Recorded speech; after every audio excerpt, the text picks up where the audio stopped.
algunos aspectos que fortalezcan nuestro conocimiento, nuestra comprensión y al mismo tiempo la convicción de la resurrección, del significado que tiene la resurrección en nuestra vida, en la vida de toda la iglesia, en la vida de todo bautizado. Porque celebrar la resurrección no es simplemente un acto litúrgico, un acto de piedad o una norma de la iglesia que año con año debemos celebrar y basta. No es eso, solamente celebrar la resurrección del Señor. Tiene un sentido muy profundo que debe tocar nuestra vida, que debe transformar nuestra vida. En primer lugar, quiero reflexionar sobre esa premisa que el día de ayer en la primera lectura habíamos escuchado en el libro del Génesis. Dios lo ha hecho todo bien. Dios lo ha hecho todo bien.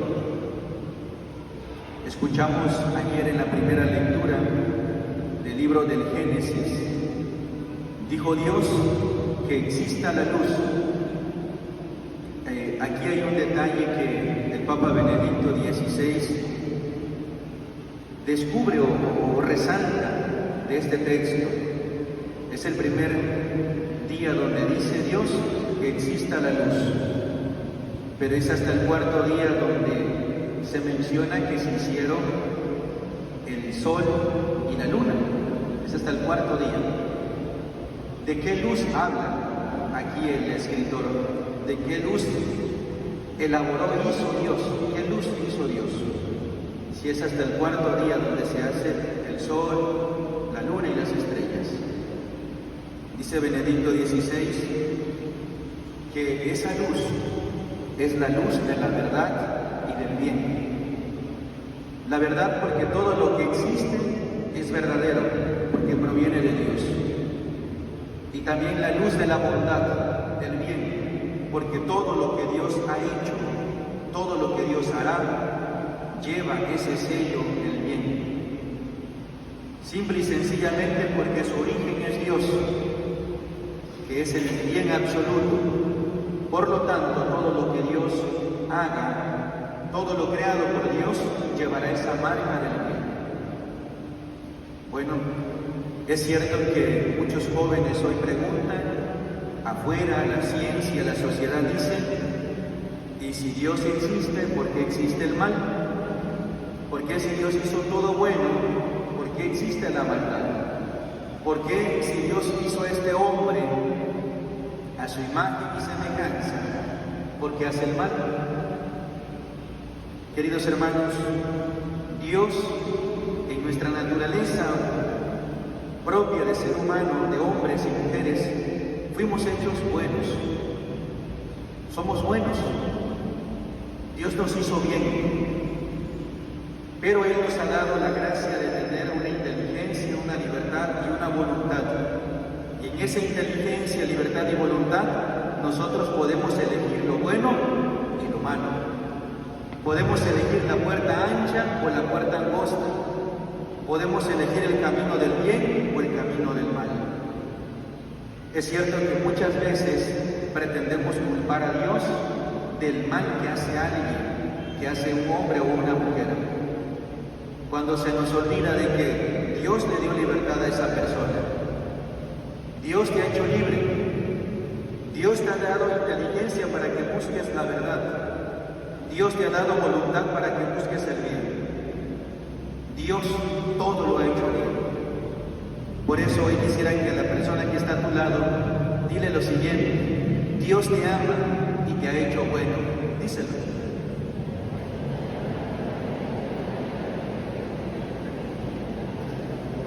Fíjense que pareciera una expresión muy sencilla y dirían ustedes, ya nos lo sabemos, pero esta sociedad en la que ha incrementado la violencia, en la que la dignidad del ser humano ha sido lastimada, herida, pareciera que se nos está olvidando que Dios nos ama y de que nos ha hecho buenos.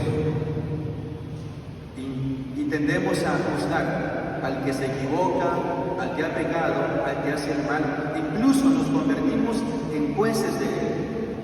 Queridos hermanos, ese ser humano fue creado por Dios a su imagen y semejanza, y lo ha hecho bueno, lo ha hecho bien. Recuerden eso. Pienso, por ejemplo, en un padre y una madre que cuando su hijo se porta mal, lo reprende, pero tiene que decirle: tú eres bueno, Dios te ama profundamente y te ha hecho bien para que hagas las cosas bien en la vida. Y lo mismo sucede con el hijo. Cuando a veces se encuentra la incomprensión en papá y mamá, ellos no me comprenden, tienen muchos defectos. El hijo adolescente tiende a juzgar a los padres, el joven también. Esos papás que Dios te ha dado, Dios los ha hecho buenos. Tienen sus defectos como todo ser humano, propio de la naturaleza humana, pero en su origen, en su naturaleza y esencia, somos buenos. Eso nos recuerda este día que celebramos la resurrección de Cristo. Lo segundo es que la resurrección de Cristo es una nueva creación. Esto que celebramos es una nueva creación. El día de ayer comenzábamos las lecturas con el libro del Génesis, donde se narra la creación de todo lo que existe. Y se terminaba con el Evangelio, que hablaba de la resurrección de Cristo. Por lo tanto, la resurrección es una nueva creación. ¿Qué significa eso? Significa que con este acontecimiento Dios restaura nuestra vida, la transforma. De esa vida de pecado nos lleva a la vida de gracia. De esa vida de desesperanza nos lleva a la vida de la esperanza, en la vida eterna.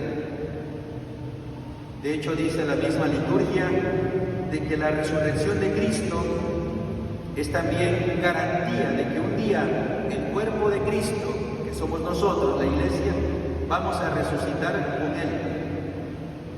Si Cristo, que es la cabeza, ha resucitado, también la Iglesia, que es su cuerpo, resucitará un día para la vida eterna. Los justos para la vida eterna. Es una nueva creación y la resurrección es aún más grande que todo lo que existe. Quiero remitir a las oraciones que se hicieron ayer en la vigilia, unas oraciones después de las lecturas. Escuchen bien.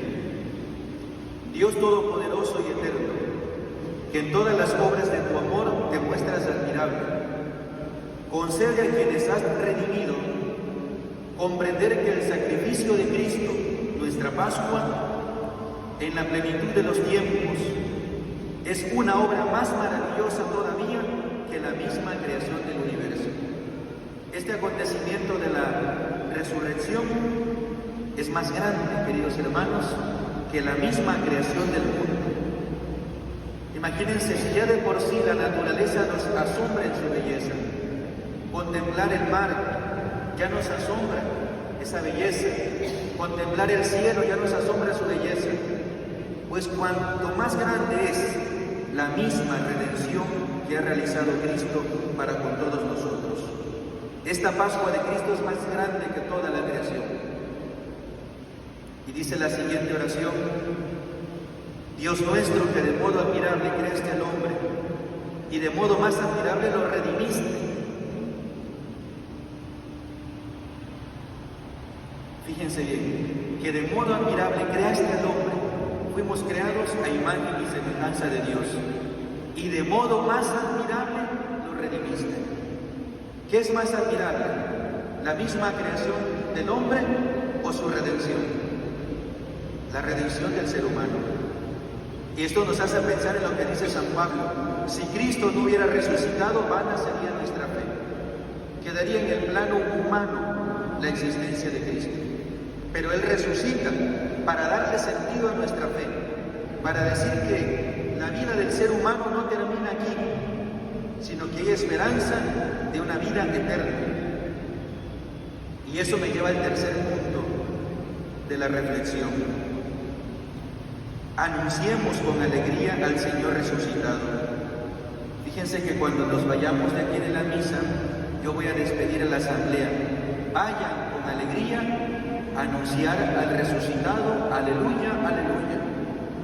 Esa debe ser la actitud, queridos hermanos. Una persona que ha vivido plenamente la Cuaresma, la Semana Santa, este tiempo de Pascua, debe de tener la alegría en su corazón. Por eso yo inicié la misa diciéndoles felices Pascuas de Resurrección, porque debemos de tener la alegría en el corazón de saber de que Cristo ha vencido a la muerte y de que en esa fe en Cristo nosotros también vamos a vencer la muerte por obra de Dios.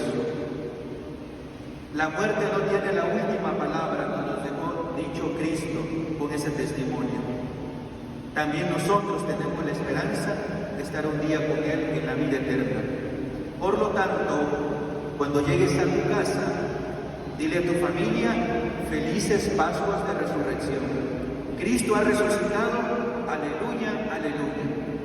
Ese debe ser el sentido, ese debe ser el sentimiento profundo de nuestro corazón.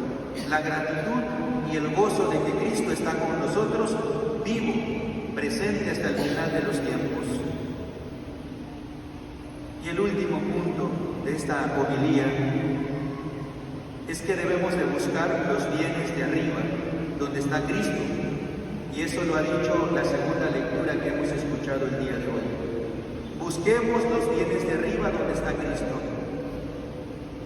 Algunos han de pensar, ya se terminó la Cuaresma, ya se terminó la Semana Santa y la Pascua en 50 días termina. Queridos hermanos, la Pascua debe prolongarse en toda nuestra vida. Toda nuestra vida debe ser un paso de la muerte a la vida, un paso del pecado a la gracia, un paso de la oscuridad a la luz. Toda nuestra vida debe ser así. Debe ser ese paso de la caída a levantarme, a dejarme ayudar por Dios, porque somos débiles. ¿Y qué dice hoy la segunda lectura? Busca los bienes del cielo. ¿Cuáles son los bienes del cielo? Bueno, hago un paso atrás. ¿Cuáles son los bienes de la tierra? Los que la sociedad promueve tanto. El dinero, el poder, la fama, la belleza externa, las cosas materiales, son los bienes de esta tierra.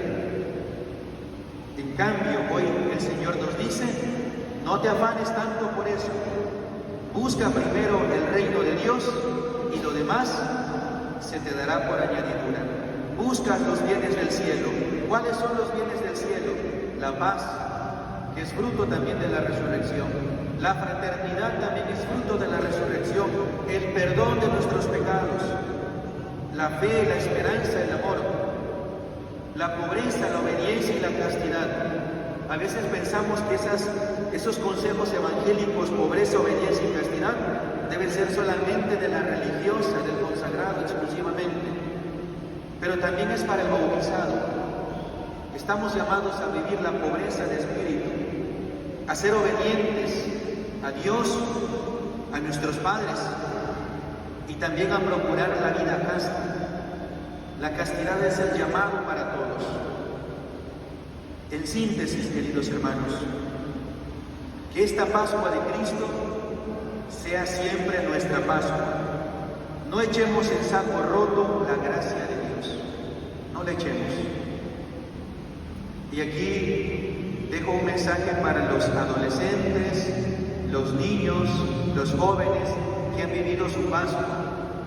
Seguramente aquí habrá alguno que vivió la Pascua hace unos días, pero también los adultos que estuvieron perseverando aquí en esta iglesia y vivieron su Pascua. No eches en saco roto la gracia y la misericordia de Dios que ha derramado en tu vida. No la eches en saco roto. Dios en este tiempo te dio gracia, te dio mucha bendición y lo seguirá haciendo. Pero esa gracia que has recibido, no la eches en saco roto.